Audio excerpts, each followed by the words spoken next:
Chapter 11 War Preparation. You are listening at novelfull.audio.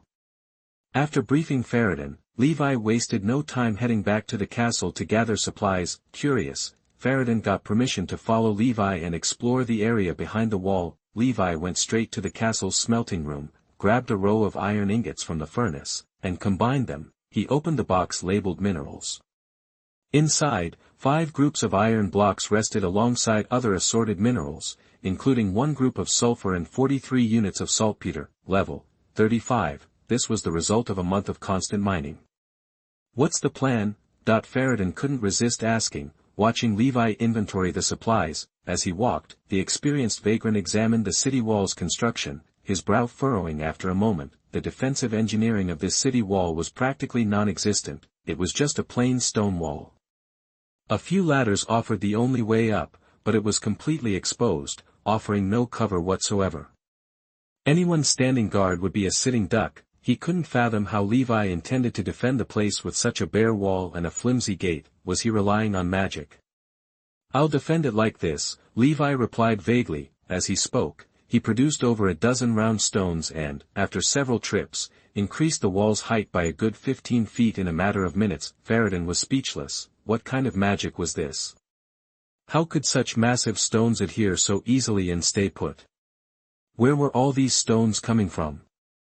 It was as if he summoned them from thin air. The wanderer was stunned, staring at the seamless wall. This construction skill rivaled that of a god. Any nation that could secure his services would experience a qualitative leap, making him more valuable than 10,000 soldiers. "Now I see why you're so confident about defending this place." The wanderer quickly recovered, adding, "But your fortifications are a little rough. Let me give you some pointers." Levi listened, his eyes brightening. As an MC player with an interest in architecture, he always prioritized aesthetics over practicality, focusing on beauty, but Farad'n's advice opened his eyes. In half an hour, Farad'n had clearly explained the castle's general defense engineering, structure, and function, and Levi's eyes lit up as he began modifying it on the spot. Farad'n provided real-time guidance, pointing out where to build bunkers, where to create arrow slits, and where to place obstacles to deter climbing. They worked hard all afternoon. As dusk approached, they finished a simple sentry tower. Levi took a bite of beef jerky and offered some to Farad'n. "Try this, it's system-made secret recipe beef jerky." Although he didn't know what system Levi was referring to, Farad'n took a bite. Instantly, the jerky's hidden aroma exploded in his mouth. "This is amazing. Even the best royal chefs couldn't make anything better." New fan of the system cuisine +1, seeing the castle truly transformed into a formidable structure with both beauty and defensive capabilities, Farad'n realized his help was no longer needed. Everything was ready. Now they just had to wait. As dusk neared its end, Levi turned and asked, "Aren't you leaving? If your information is accurate, the wolf cavalry will attack tonight." Farad'n chewed and swallowed the jerky before saying, "No, I want to see how you handle them. Besides, an extra pair of hands never hurts, right?" Though he said this, the vagrant had other motives. A direct confrontation against a cavalry squad 100 strong was out of the question. He planned that if Levi failed to defend the castle, he would spirit him away to prevent his death or capture by the orcs, which would be a shame. "Aren't you scared? Fighting is my everyday life." Farad'n was indifferent. Levi took a breath. Well, he was committed. "All right, if you insist on staying, take these. It's a gift." Levi set down a set of iron armor and an iron sword, and Farad'n's eyes widened. Such exquisite armor, such a sharp sword. Was this man a master smith as well? "Try it on, see if it fits." As soon as he donned the armor given by Levi, Farad'n immediately felt the difference. This set of solid, silver-white iron armor didn't restrict his movements at all and felt surprisingly light. He couldn't help but admire its masterful craftsmanship. "You always surprise people, Levi." He liked the armor a lot. "Looks like I'll have to work harder tonight." Dusk faded, night fell, the sky was overcast. In the nearby forest, pairs of red eyes glared at the castle that had seemingly sprung from nowhere. along with the wall that had been built almost overnight. While orcs weren't known for their intelligence, they knew powerful beings existed, like wizards, elf lords, and their masters. What if a similar entity resided within the wall? It would spell trouble for them. However, it had been over 10 days since they first spotted this strange human. The castle grew more complete, the farmland expanded, and the wall rose higher and longer. Other than his incredible construction speed, he didn't seem special. "We can use this castle," a short scout orc reported to the stronger leader. "Besides, the wargs smell meat. There must be a lot of fresh meat inside." Meat, fresh meat, the news sent many orcs into a frenzy. "I'm sick of moldy bread and maggots. I want fresh meat. Meat. Human flesh." Silence. The strongest orc roared, smashing a nearby boulder. Cracks appeared on the stone, and the surrounding unrest immediately subsided. "Get ready. Now. Move out. Tonight, I'm eating roasted human flesh there." That the leader issued the command, "Roar." The wargs roared incessantly, and the orcs began to cheer. Chapter 12 Defending the City. You are listening at NovelFull.audio. Did you hear that? Yeah. Wargs and noisy orcs, that's what. The breeze carried the sounds echoing across the wilderness. Inside the city walls, though, it was dead silent. Even with all the preparations, Levi still felt a knot of unease in his stomach. Unlike the bums around him, Levi hadn't seen much action. The thought of a whole team of orc cavalry bearing down on them scared him a little. 100 orcs and a few dozen cavalry might not sound like much, but they could easily overwhelm 2 people. Looking at the 5 iron blocks in his backpack, Levi had a moment of regret. He wished he'd bought some pumpkins back in Bree, so he could try summoning iron golems. Roar! A savage roar ripped through the air, startling Levi.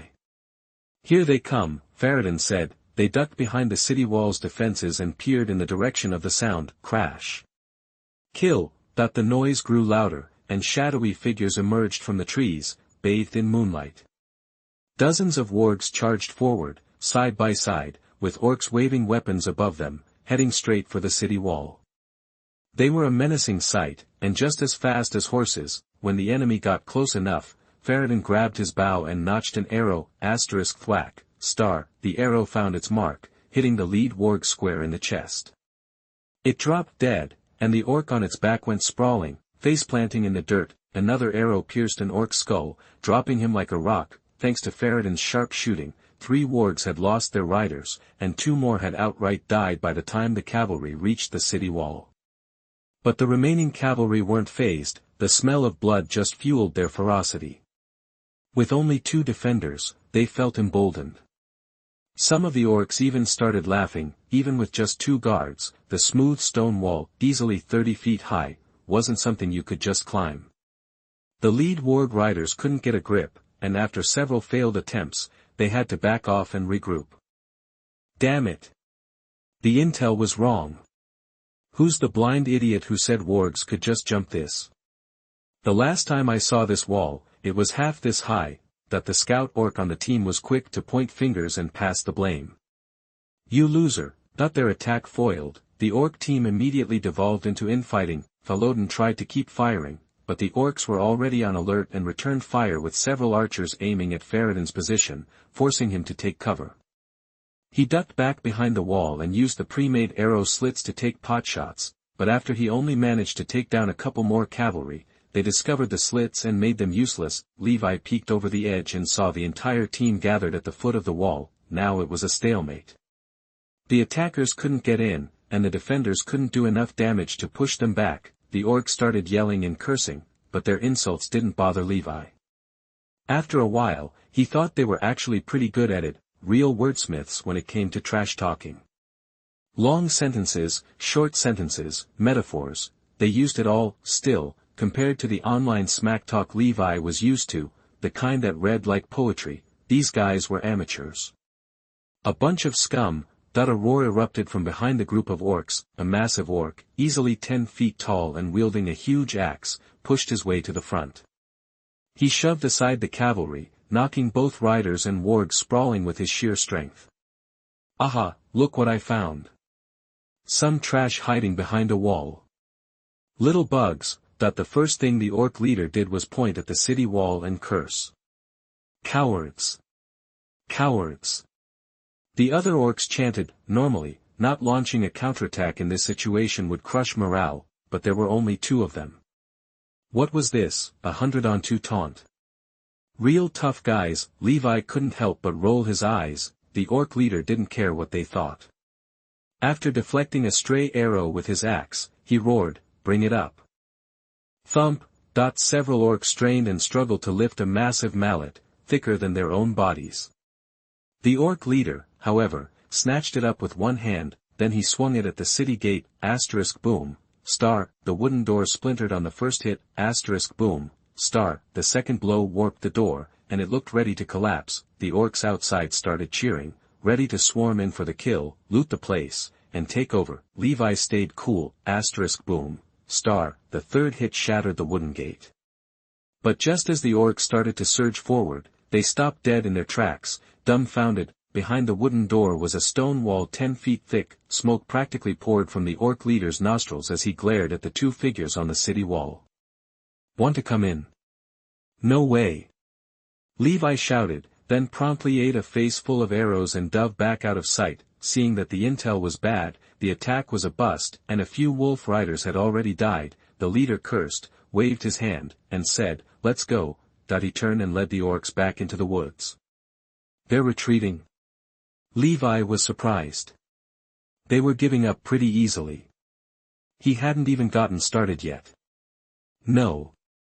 They didn't leave." Farad'n pointed. "Look."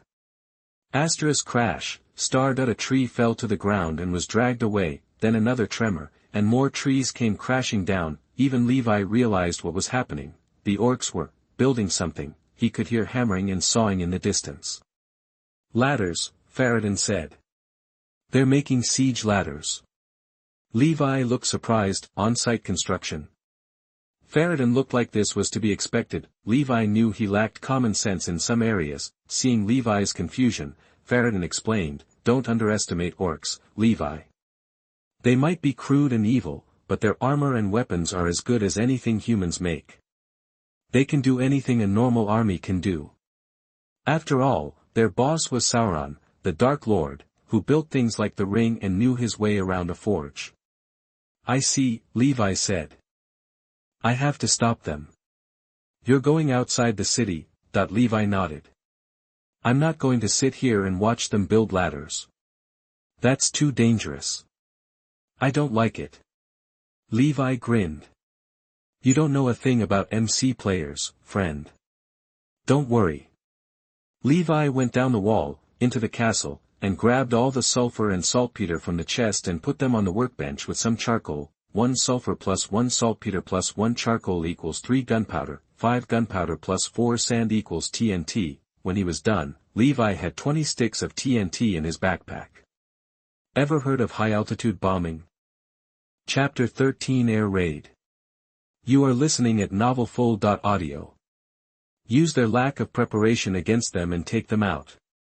Levi ditched Farad'n's buddies, told him to chill in the city and watch the fireworks, grabbed the supplies, quietly pried open a couple of round stones, and slipped out past the wall. These orcs would never suspect he'd dare leave the city while they were busy building ladders, let alone launch a sneak attack. 1 guy against 100, the orc leader figured. Either Levi and crew waited for the ladders and then fought, or they bailed while they were building. Either way, they'd come out ahead. They were going to take the castle with ladders anyway, so it didn't matter if they killed the enemy or the enemy ran off, so this genius didn't even bother with scouts. After all, the castle had a decent archer. Leaving too few guys behind meant finding corpses on their return. Too many, and they'd be short-handed. It wasn't worth overthinking, gotta admit. Even if most orcs are dull and weak, there are always a few who are built like tanks and have some brains. This time, though, the smart orc was dead wrong. "Hurry up, you losers. Get the ladder together. If I'm not sitting in that castle by dawn, I'm feeding you to the wargs," the orc leader bellowed at the ladder-building crew from inside the forest. Nearby, a warg on patrol twitched its nose, its red eyes darting around. Instinctively, it scanned the edge of the woods, but saw nothing moving, but that little twitch didn't escape the rider's notice. "What's up? What do you smell?" That the ward took a deep sniff and led the rider away from the group. Suddenly, it spotted a stone pillar sticking straight up in a clearing. It was square, maybe a yard thick. The orc rider was stumped. He craned his neck, trying to see the top. Something seemed to be moving up there, but he couldn't make it out. Even holding his torch higher, he could only see a vague shadow. A bird? A crow? At first, the rider didn't care, figuring it was just some critter. Then, the top of the pillar suddenly extended outwards, impossibly, in the direction of the ladder construction. The orc rider scratched his head. "What the heck is that? A living rock?" Click. Levi wiped the sweat from his brow, squatted on the edge, and wedged another stone in place, extending it one more section. Looking down made his legs feel like jelly. He was terrified of heights. "Wait, is that?" A light bulb went off, and Levi, forgetting his fear, leaned out for another look. He spotted a tiny light on the edge of the space he'd built. It was a torch. Levi squinted, scanning the area. Crap, he'd been spotted. Time to speed things up.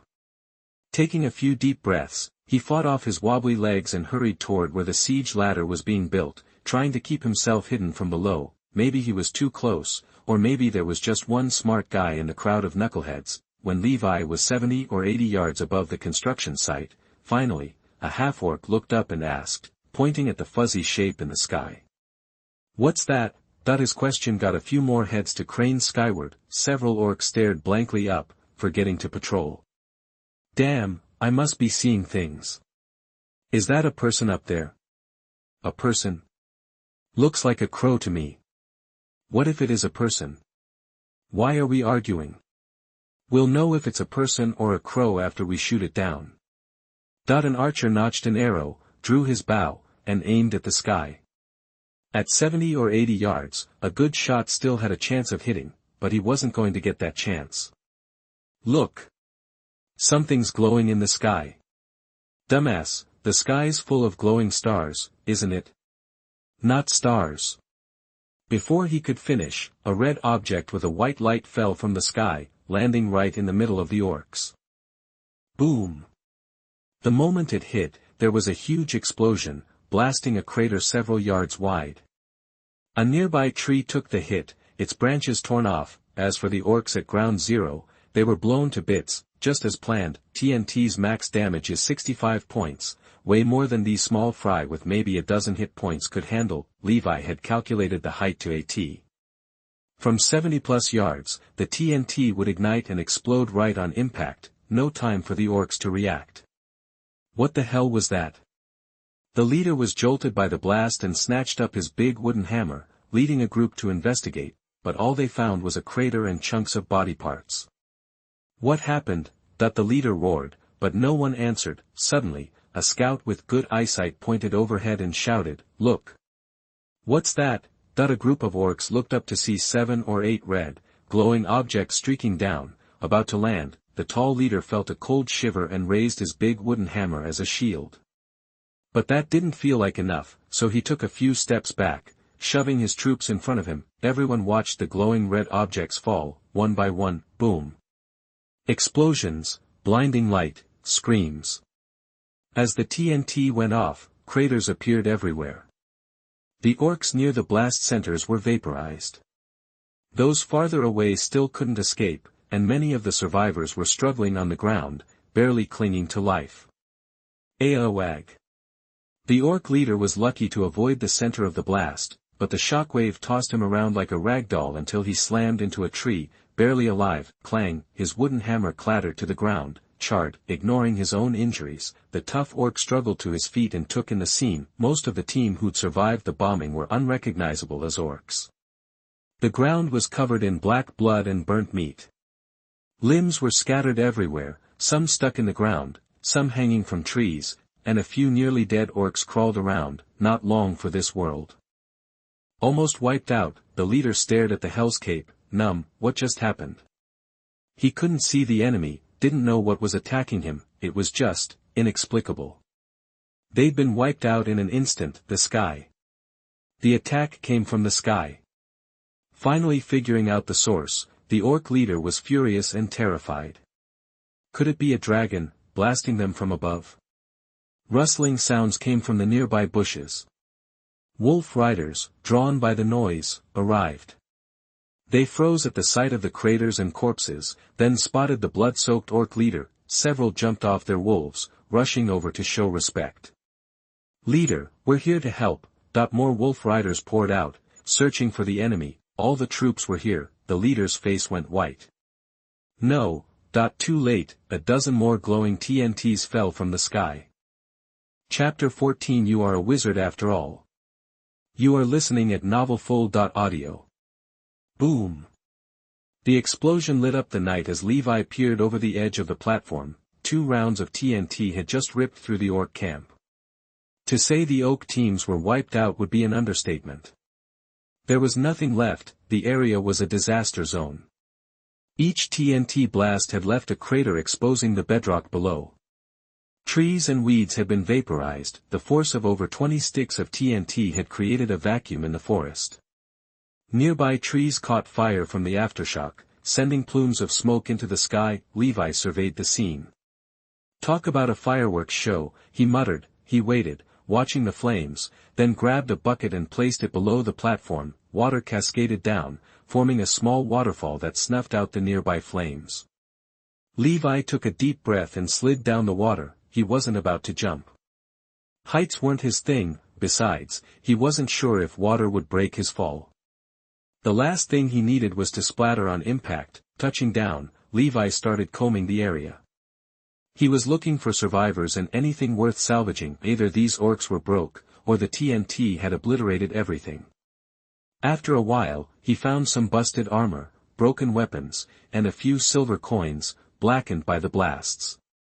He held up a coin, squinting at it in the torchlight, but couldn't make out its origin. Still, silver was silver. With some coin in his pocket, he could stop using gems to pay for everything. Ugh. Huh. Just as Levi was wrapping things up, a gasp came from nearby. He nearly jumped out of his skin. He spun around and found a massive orc leaning against a tree, missing limbs and covered in blood. His armor was shredded, and a charred wooden hammer lay beside him. It was the orc leader. He glared at Levi, chest heaving, struggling for breath. This was the same leader who'd been shouting at the castle walls just hours before, itching to get inside and kill Levi. "You, sneaky, little maggot." The leader's eyes burned with hate. He had no idea how Levi had done it. He didn't even know it was Levi who'd attacked them. He'd been defeated, not by a dragon, but by a human. The exploding stuff must have been magic. "Damn wizard." "Zip it," Levi said. He drew his long sword and plunged it into the leader's chest. 0/40. The orc leader went silent. Levi stared at the leader's health bar, now empty. "Holy crap," he muttered. 40 health points. This guy was an elite among elites.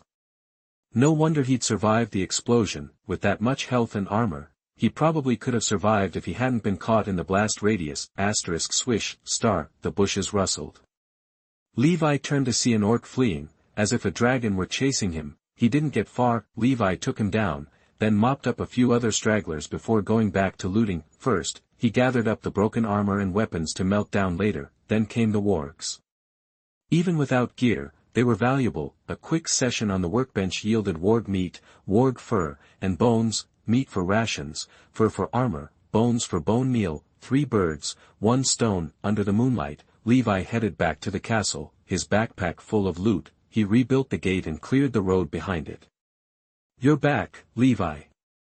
Faladin had been waiting at the gate. "What was all that noise?" "I saw lights. Was that you?" Faladin's eyes were wide with disbelief. He'd been worried about Levi, unsure if his plan would work.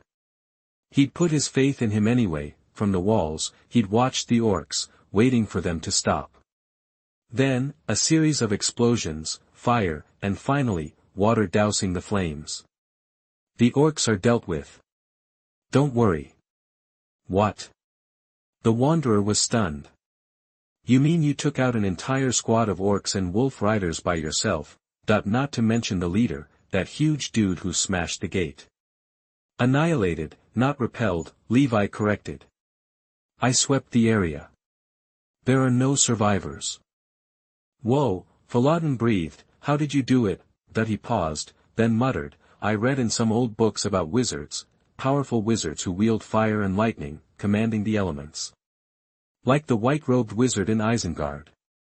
Suddenly, it all made sense, the fire was from Levi's fireballs, and the explosions and light were his lightning spells, it was magic.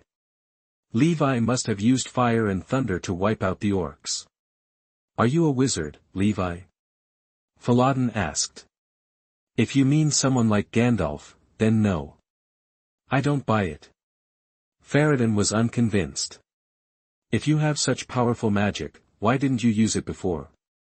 That was dynamite. Dynamite? What's that? A weapon packed with gunpowder that explodes when lit. Gunpowder? I've only seen it in dwarven firearms and fireworks. Could it really do that much damage? That the Wanderer reluctantly accepted that explanation. What about the water from the sky? That was, a bucket of water I brought. Farad'n gave him a look that said, you think I'm an idiot?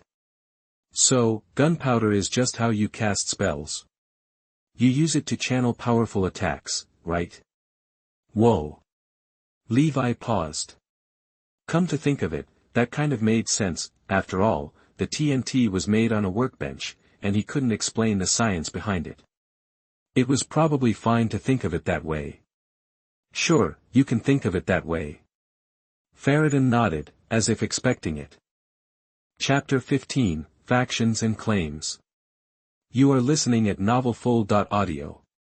Just as Levi was racking his brain, several notifications popped up, distracting him. Faction. Map. Another new mod unlocked. Without a second thought, Levi checked out the new features. First up was the faction reputation system. Do something good for a faction, and your reputation with them goes up, but it's not just about doing something. If Levi's too far from the faction's turf, they won't know what he did, so no reputation boost, like now, Levi's in Dúnedain territory, and there's a witness. Farad'n saw Levi take down a whole squad of cavalry solo, giving Levi a huge reputation boost, making him friendly with the Dúnedain, but if Levi went way out in Mordor to fight orcs by himself, it wouldn't matter how many he killed. If nobody knew, his reputation wouldn't change, except maybe dropping in the Mordor camp. Faction reputation isn't just a number, it actually does something. Since Levi's friendly with the Dúnedain, any Dúnedain he meets will automatically like him and treat him as one of their own. After getting the hang of the faction system, Levi moved on to the second feature, the world map. The world map tracks where Levi's been and marks faction activity in those areas, which is super accurate, right? Now, Levi hasn't traveled much. The map only shows the area from the Shire to Bree, and his castle. The rest is just fog. Your deeds will be known in these parts after this battle, Levi, Farad'n said, pulling Levi back to reality. You solved a big problem for us. It would have taken us days to deal with those guys. I want to thank you on behalf of the free people of this land. The ranger gave Levi a respectful nod. Your information was crucial. Without it, I might have been caught completely off guard and forced to run from the castle. Levi nodded. I should thank you too, Farad'n. Thought he wasn't just being polite. Without the intel, he could have been in serious trouble. Those wolves could probably jump the walls he'd thrown up. It was my honor. From now on, you and your people don't need permission to enter my castle. You're welcome to come and go as you please and use the supplies inside. It's the least I can do. Thank you.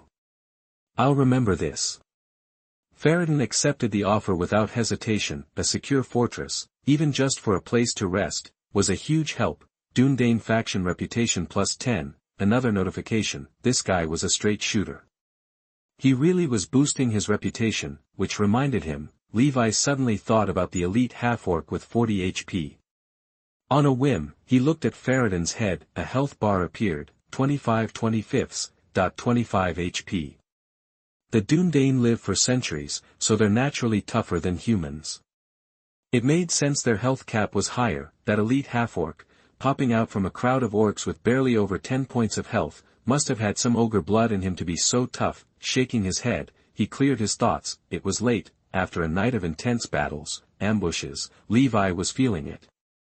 He said goodnight and went to get some sleep. When he woke up, Farad'n was gone. Only a set of armor left in the guest room showed he had been there. He didn't take the armor Levi offered him. That guy. Levi shook his head and remembered he'd unlocked another system yesterday but had forgotten all about it. Territory claim. You can claim an unclaimed building area as your territory. You get a territory claim for every 10 levels you gain. Current claims available, 0/3. The territory claim reminded Levi of a utilities mod, which also let you claim territory, making things easier. Without hesitating, Levi claimed the castle he built as his first territory. Please confirm the territory name. Levi thought for a second. His castle was in the wilderness, not far from the main road, so let's call it Roadside Fort. Territory Roadside Fort created. After creating the territory, it felt like something was missing. Then it hit him. Levi made a sign and hung it over the gate. He carved Roadside Fort into it. Perfect. Now, anything within the walls of Roadside Fort was Levi's territory. According to the instructions, storage containers like boxes were protected within the territory.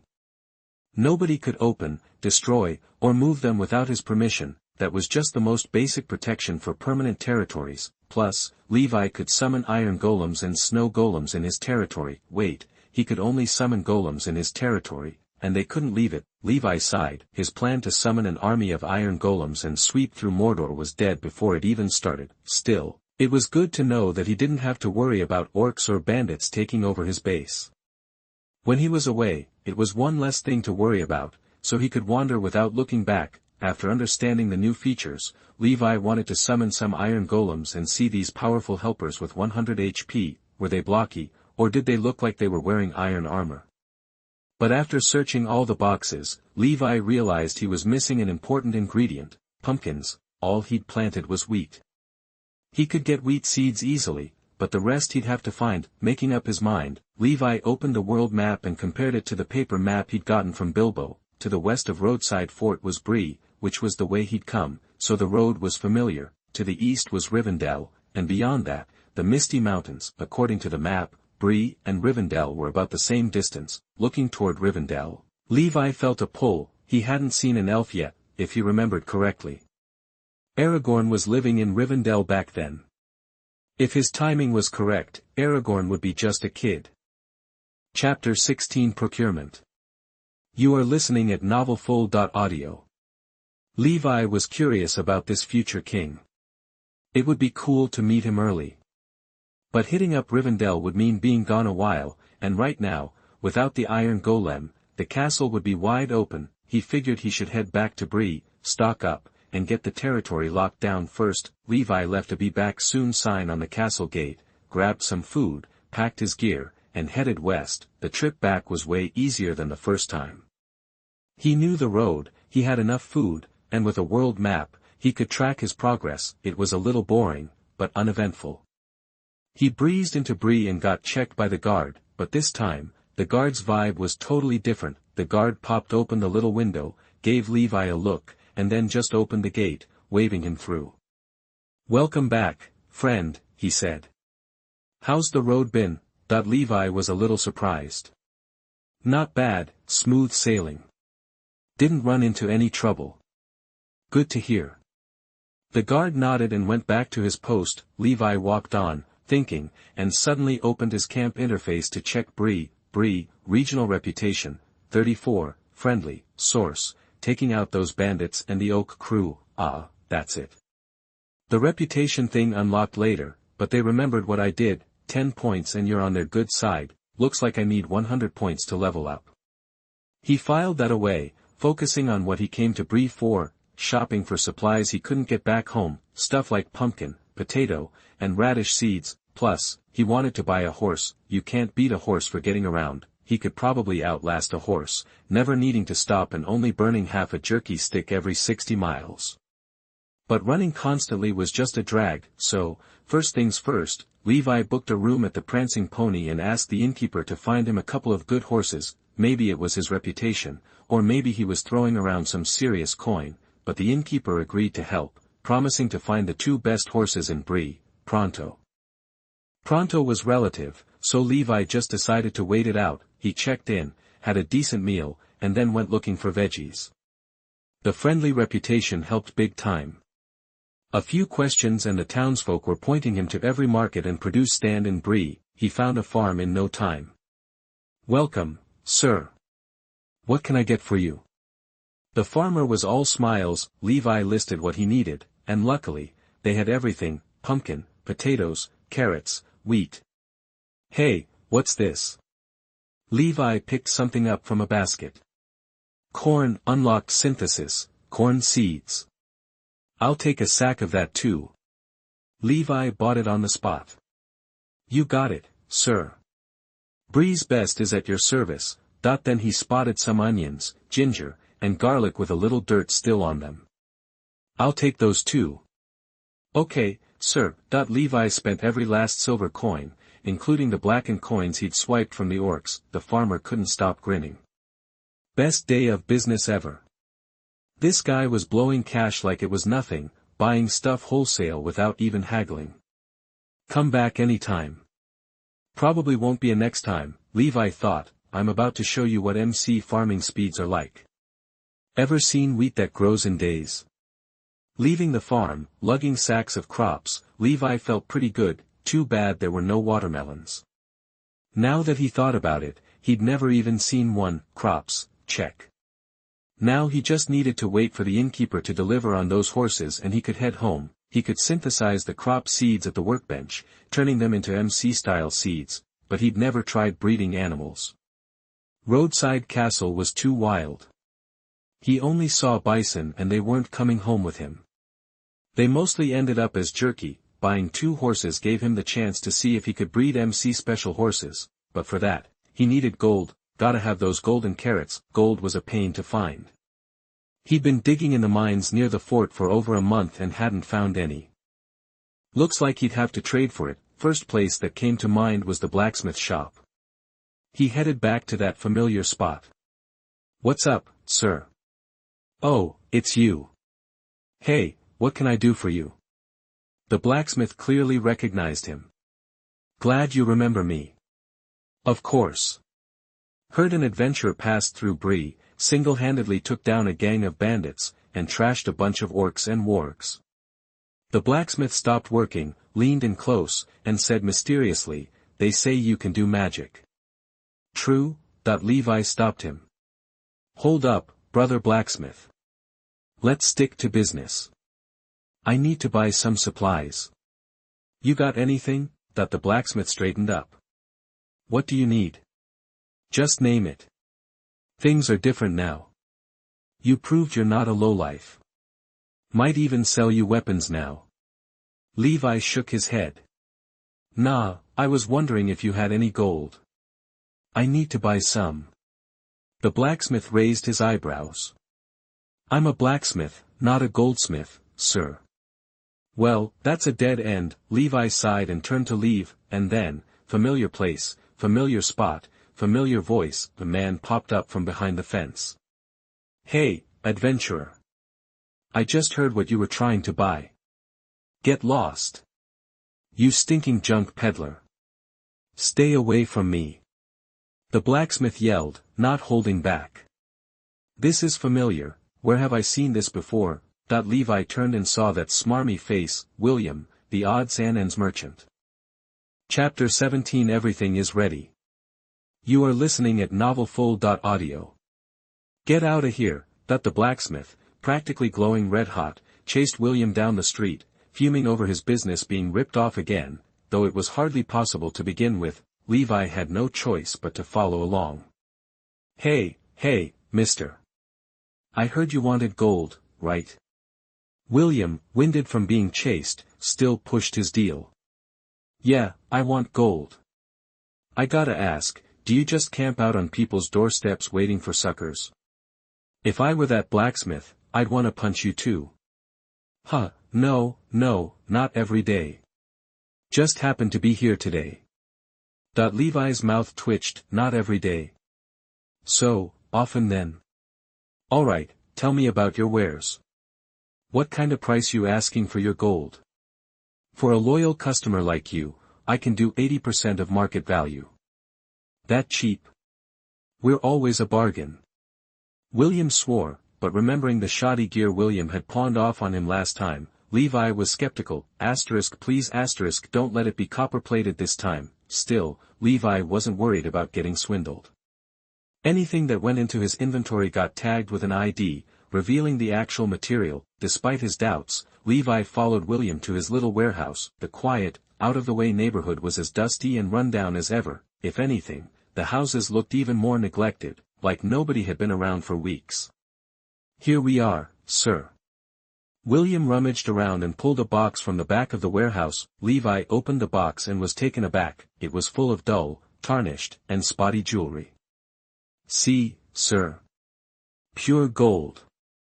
William held up a bracelet, thumping his chest for emphasis. You. Levi's eye twitched as he took the bracelet, its surface so covered in spots that you could barely see the original color, and popped it into his inventory. Rusty gold bracelet, estimated salvage value, 2 to 3 gold pieces, that said it all. Levi got it. The bracelet was definitely gold, but years of bad storage had taken their toll. Gold might be stable, but it couldn't stop gunk from sticking to it and ruining the look. Okay, I'll take the whole lot. Quality didn't matter to Levi, it'd all end up in the anti-smelting furnace anyway. Hearing Levi say that, William eagerly rubbed his hands together and started tallying up the numbers. Levi, out of cash, pulled out a bunch of antique jewelry.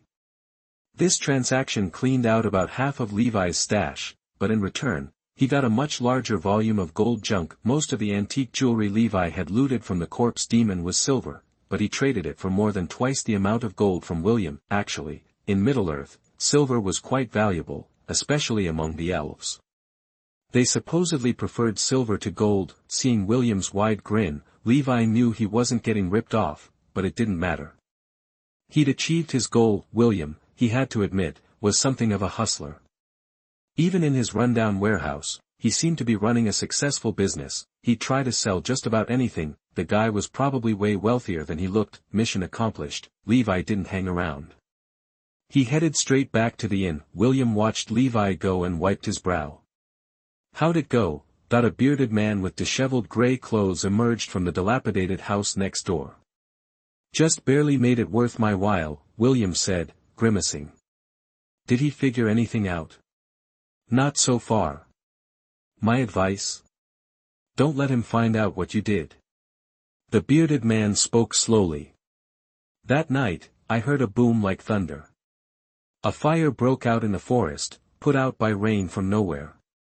Curiosity got the best of me, so I checked it out. Found a bunch of craters and orc bodies. All torn to pieces. William's legs felt weak. I warned those thugs not to mess with him. But you sold them the weapons they were carrying. And you dealt with those orcs. William whispered. That's all ancient history. I'm telling you, cut your losses and get out of here. If he puts 2 and 2 together, we're both dead. William was lost in thought. Levi didn't have a clue about any of that, but, for some reason, Bree area reputation +10, notification popped over his head. Guess he'd unintentionally done something good. Back at the inn, Levi, bored, checked out his haul. The gold scrap could be melted down into 2 or 3 gold bars, not much, but enough for 2 golden carrots. The next couple of days were uneventful. Besides sleeping and eating at the inn, Levi strolled around, checking out the sights and sounds of Bree. When he had some free time, Levi bought a couple of chickens from a farmer, planning to raise them back home. As for pigs, cows, and sheep, it was a bit much for one person to handle, especially with 2 horses to care for. Levi was starting to realize the downsides of being a loner, but it wasn't impossible. There were plenty of wild animals out in the forests and plains by the roadside fort, including wild boars and bison. He hadn't thought about starting a ranch before, just killing them for meat. Maybe he'd try to capture some this time. Anyway, Bree was mostly populated by humans and hobbits, but other races passed through from time to time, like dwarves. Every time a dwarven caravan passes through, my coin purses get full, then they empty my wine cellar. That's what one winemaker said. Levi lucked out and ran into a dwarven caravan. Curious, he went to take a look. They were selling wine and metal tools. The tools looked well made, but Levi didn't need any. It was his first time seeing dwarves up close. Those bearded little guys were a hoot. They were hilarious, and dwarves were tough as nails. 25/25, same health bar as the Dune. The dwarf merchant chatting with Levi kept trying to sell him stuff, but Levi didn't buy anything. Finally, the dwarf gave him a look and went back to the inn. As soon as he got back, the bartender approached him. "Sir, the horses you asked for are ready." "Great, I'll go take a look." In the stables, there were 2 lively-looking horses. Levi checked them out, and their stats popped up. 26/26, maximum speed, 9m/s, 24/24, maximum speed, 10m/s. Honestly, the horses were nothing special, but they'd do. Everything was ready to go. Time to head home, but as he picked up the reins, Levi suddenly realized something. He had no idea how to ride a horse. Chapter 18 Territory Expansion. You are listening at novelfull.audio. But Levi didn't dwell on that for long. Under the bartender's watchful gaze, Levi clumsily mounted the horse. He could tell the bartender wanted to offer a hand several times, but the moment he was in the saddle, a familiar feeling washed over him. It was like cooking, only different. When Levi thought of moving, the horse beneath him seemed to anticipate his every desire. As soon as he had an idea, the horse acted on it. It was the system, assisting his every move. Levi sensed that he could override the assistance at any time, relying on his own skills, but he wasn't about to. With the system's help, Levi felt a surge of confidence. The next morning, he rode one horse and led another to the farmers, picked up 2 chickens, caged them, and set off. The return trip wasn't any faster, though. Even though the horses were quicker than Levi, they needed to rest and eat. Levi breathed a sigh of relief when the roadside fort came into view. The gate showed no signs of tampering. Things had been quiet lately. After settling the horses and chickens, Levi went back to the fort to sort through his supplies. First things first, smelting. Levi tossed all the gold William had given him into the furnace. He managed to get 4 gold ingots and a gold nugget. He immediately crafted 2 golden carrots. Levi went to the horses and held a golden carrot to one of their mouths. The horse seemed curious, sniffing the carrot before taking a bite and chewing. A few red hearts appeared above its head. Levi wasted no time and offered the other horse the second golden carrot. The 2 horses nuzzled each other. A moment later, achievement. Where did I come from? Description. Successfully bred a pair of animals. Looking around, a dazed-looking pony stood between the 2 big horses. One of the big horses seemed startled by the sudden appearance of the pony and backed away with wide eyes, but Levi was thrilled. Jackpot. The pony had a speed of 11, inheriting the fastest horse's genes. Its health was 26, while the 2 big horses stared in bewilderment at their child that had seemingly appeared out of nowhere. Levi took out the 2 chickens and fed them wheat seeds. Soon, a chick with surprisingly intelligent eyes hatched. Looking at those knowing eyes, Levi couldn't help but sigh. These little guys all look the same. Right then, pony in one hand, chick in the other, Levi felt like the future was bright. He skipped resting that day, grabbed a pickaxe and cobblestones, and started expanding the fort's walls. In just one day, he more than doubled the territory's size. He also laid out new farming and animal husbandry areas, complete with separate horse paddocks and troughs. The roadside fort was now quite sizable, tens of thousands of square feet. Anyone seeing it would think it belonged to some big shot. During the expansion, Levi kept breeding animals. Once he had bred 2 of each, the original 2 horses and 2 chickens were no longer needed. He decided to fence off a section to keep them separate from the newer animals. With that done, Levi moved on to planning the agricultural area. Pumpkins, wheat, potatoes, radishes, corn, onions, ginger, garlic. Another day passed, and Levi surveyed his neatly divided fields with satisfaction. The crops were growing fast. The pasture was a bit empty now, but it would fill up as breeding progressed. As for the horses, breeding 2 gold-level horses wasn't enough, so he'd have to put that aside for now. But at least he had horses that could run all day without tiring. They consumed 3 blades of grass per 60 miles, and even that was more of a nibble. Overall, the roadside fort was thriving. that night, the pumpkin vines, boosted by bone meal, yielded the first square pumpkin. Levi placed it on an iron block and summoned the territory's first iron golem. Ding!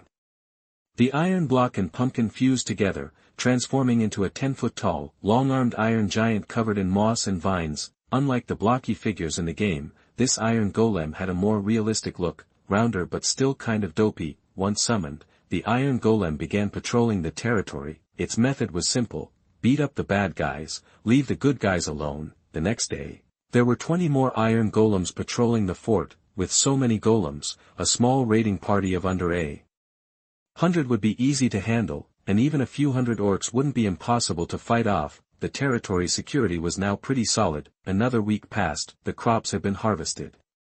Looking at the piles of vegetables in the warehouse, Levi felt a genuine sense of accomplishment. That night, he chopped some green onions and made a beef with green onions dish. It was amazing. Life was good. One day, Levi was out mining when he spotted 3 bison drinking by the lake. He changed course and quietly approached.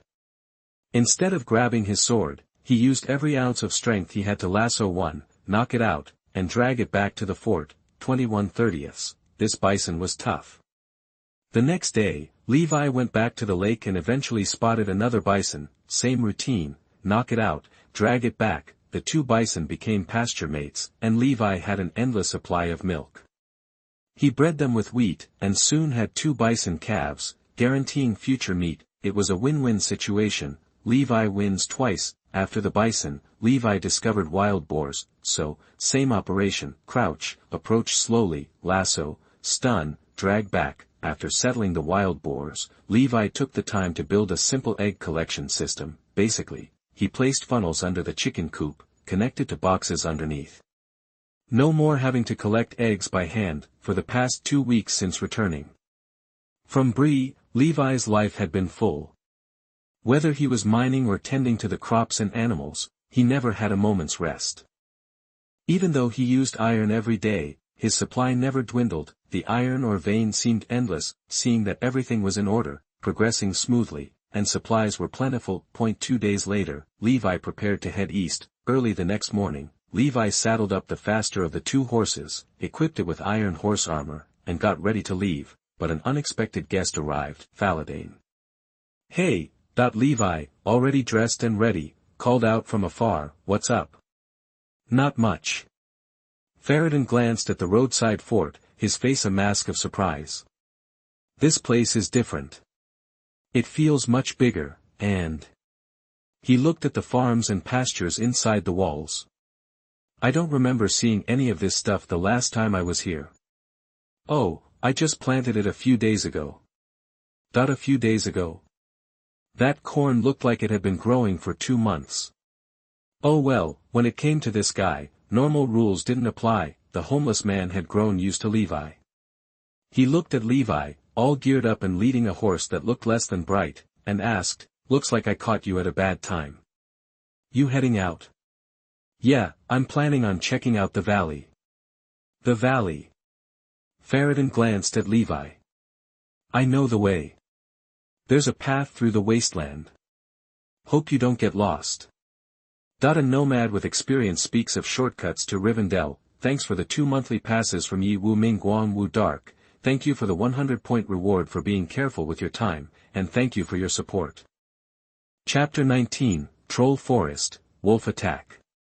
You are listening at novelfull.audio. Thanks, but hey, are you busy right now? Want to hang out a few more days? I've been messing around with some new recipes. Nah, I can't stay longer, but I did want to tell you something. Levi, ever since that cavalry squad got wiped out, the Orc King of the Misty Mountains knows you're around. He's probably gonna come after you, so you better watch your back. Orc King, Levi immediately thought of Azog, but that didn't seem right. He'd never heard Azog called the Orc King. Then who? Levi pictured a tall, but bloated and fat orc. Is he the Orc King who lives in that cave? Got it, thanks for the heads up. Travelers never stick around for long. Levi couldn't convince him to stay, so he just showed him around the area and introduced him to the new stuff, like the iron golems. Those big dudes stared at Faradin without a trace of emotion, which freaked him out. But then one just scratched its head, and pulled a little red flower out of nowhere and gave it to Farad'n. No sign of aggression, looks like their friend or foe system is pretty reliable. Thank you, Farad'n said, politely taking the flower. After the tour, the traveler took off, not wanting to stay any longer. Soon after, Levi hopped on his horse and headed east. Riding a horse is a huge upgrade in travel speed. Even though it only tops out at about 25 miles per hour, it can run forever. Plus, not only can the horse run all day, but Levi doesn't need to rest either. The two of them, man and horse, went full speed for a whole day without stopping and hit a major landmark, the last bridge, near the river. Levi slowed the horse down, crossed the stone bridge at a walking pace, and enjoyed the scenery. The sunset reflecting on the river made the evening even more beautiful. Here it is. Troll Forest. Levi pulled out his map. Just a short walk northeast is the dangerous Troll Forest. It's called the Troll Forest because it's packed with trolls from the eastern Mtlnovel and the Misty Mountains. More than a few trolls live in this forest. Levi didn't know exactly where the 3 trolls who'd capture Bilbo lived, but that didn't stop him from taking a look around. Finding them and adding to his stash would be great.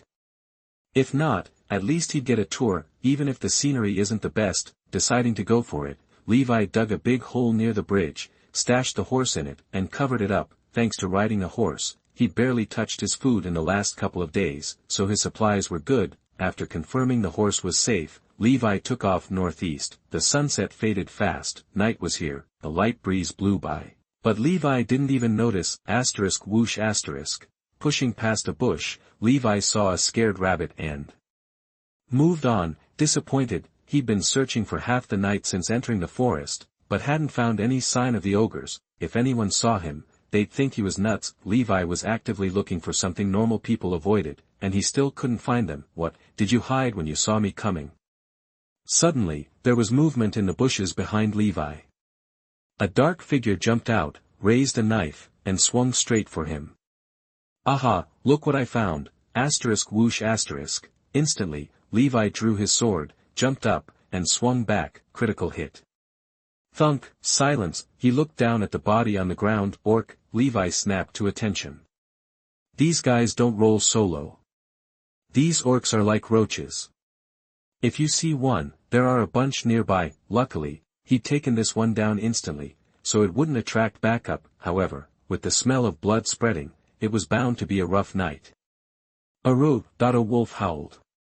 It sounded like it was right next to him. Levi's hair stood on end. He ripped open his backpack and started putting on his armor. Whoosh. One by one, wolves leaped out. The first one bared its bloody fangs and flew straight at Levi. It was clear that if that bite connected, it would hit just as hard as a machete. Boom. The next moment, a wooden square shield with an iron edge appeared. Caught off guard, the most aggressive wolf slammed into it. The shield didn't budge, but the impact left the wolf stunned. It didn't have time to recover. Levi seized the opportunity and slashed at its head with his sword. The wolf howled and fell to the ground. The critical hit shattered most of its health. The wolves pounced on him. Levi held up his shield, fighting and retreating. While dealing with 7 or 8 wolves attacking from all sides, he remembered to finish off the wounded wolf on the ground. As long as the shield held, the wolves could barely hurt Levi. Their attack wasn't strong enough to break through his defenses. Boom. Levi blocked a wolf with his shield and turned to slash at another. The wolf was so fast, even an agile wolf couldn't dodge it. As soon as he turned, another wolf came up from behind and bit his kidney. Levi felt like he'd been stabbed in the side. This attack had been planned, waiting for Levi to drop his guard. 1. But the damage was low. It had bitten the thickest part of his armor. However, Levi almost forgot that he wasn't just fighting wolves. On a rock behind the wolf pack, an orc quietly drew his bow and took aim. Whoosh. An arrow flew. Boom. Levi felt a jolt in his head. The orc archer smiled cruelly. Pleased with himself, the arrow had hit Levi's head, and seemed to pierce right through the silver iron helmet. Headshot. But what happened next scared the orc so badly he almost dropped his bow. Levi calmly pulled the bloody arrow out of his head and glared at the orc archer. 4. That arrow stung. Without the armor, it would have taken a huge chunk of Levi's health. but it was useless. His hunger slowly dropped, and his health recovered fast. In the blink of an eye, his health bar was full again. Ignoring the archer, Levi raised his sword and fought off the wargs. Killing and splashing blood, the orc was shocked to see that so many wargs couldn't take down one guy. The wargs were biting him, and he was taking damage, but how was he not dead?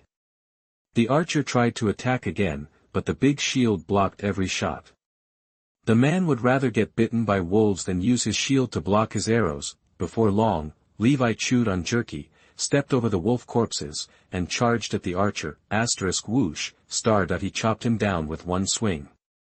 Chapter 20, Ogre. You are listening at NovelFull.audio. Hey, after the fight, Levi didn't stick around. He just grabbed the loot and bailed, but one thing did catch his eye. It was a bow, unlike anything he'd ever seen. Orc bow, ranged damage plus 10%, attack range plus 10%. Huh. A bow with a special perk, nice. Last time he'd seen something like that was on the dagger he got from the shady dealer. Levi picked up the bow and gave it a good look. Compared to the basic wooden bows he could knock together, this thing was made from way better stuff. The bow even felt kinda metallic, like it was seriously high quality. Gotta hand it to those orcs, they had some skills. He grabbed an arrow from the ground and took a shot. Felt good in his hand, and the arrow sunk deep into a tree. Truth be told, it was Levi's first time actually using a bow. For one, he hadn't found any gut to make a bowstring and couldn't craft his own bow. Plus, he preferred getting up close and personal, so he never really bothered with the bow, even though it was a serious weapon back in the day. That orc crew they'd run into had a bunch of archers. But after Levi hit them with the TNT, everything was blown to smithereens. It was a brutal scene. Nothing was left intact, bow and arrow. As Levi drew the bow for the first time, a familiar feeling washed over him. Yeah, that's the ticket. With the system helping out, archery became a piece of cake. Levi lined up the shot and did everything with perfect form. No worries about screwing it up like a total newbie. After a few practice shots, Levi got the hang of using the bow and arrow. Of course, he just knew how to use it. As for aiming and trajectory, he'd have to figure that out on his own. Like always, Levi could kill the system assist at any time and go it solo, but he wouldn't do that until he really mastered the skill. The orc archer wasn't carrying a lot of arrows. Even after picking them all up, there were only 9 total. Ammo was definitely in short supply.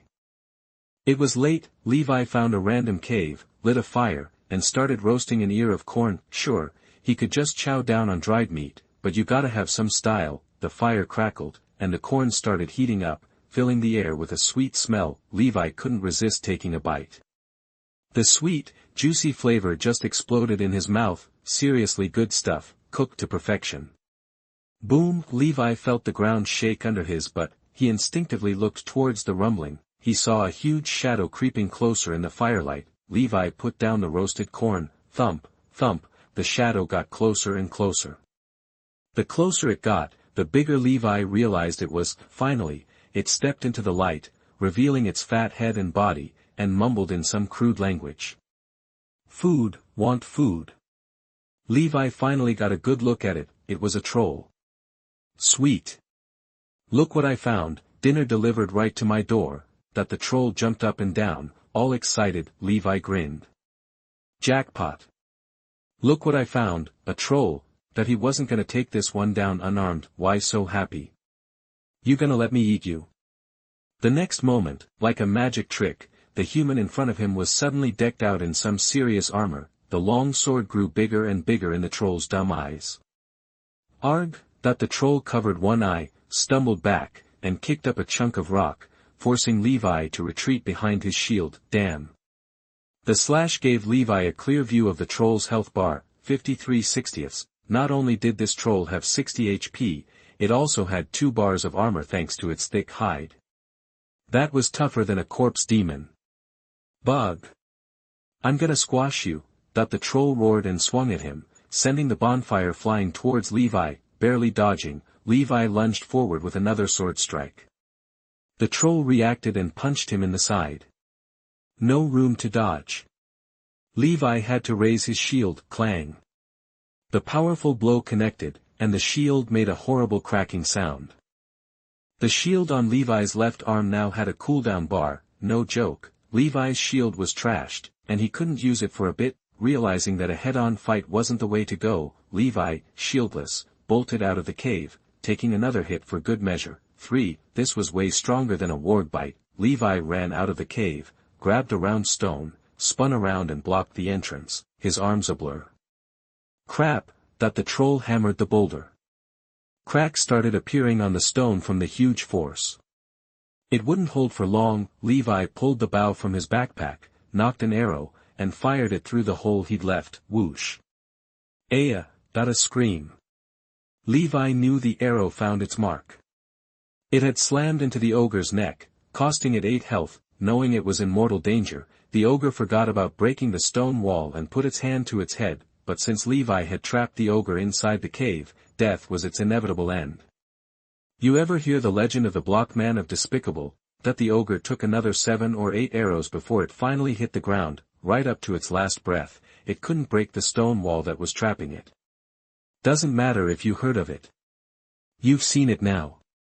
After making sure the ogre was out cold, Levi slowly approached the cave entrance. You never know until you see it. Damn, a meter-thick stone wall was almost broken open. This ogre was strong. Next time, better make that 2 layers. The ogre didn't drop anything special.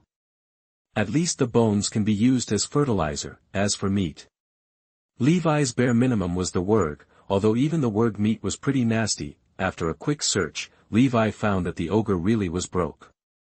It had nothing on it, but didn't it just say this was its home, that the ogre's home? Levi was suddenly interested. He was here for the ogre's treasure. He'd thought it was just some random cave, and he didn't bother checking it out. Now that he knew it was the ogre's place, he grabbed a torch and went exploring. But after walking for a few minutes, Levi couldn't help but frown. The cave was full of dry bones, dirt, and literally crap. The place was a dump. Just when Levi was about to turn around and leave, the fire flared up and jumped to the deepest corner. Something caught the light and flickered as the torch shook.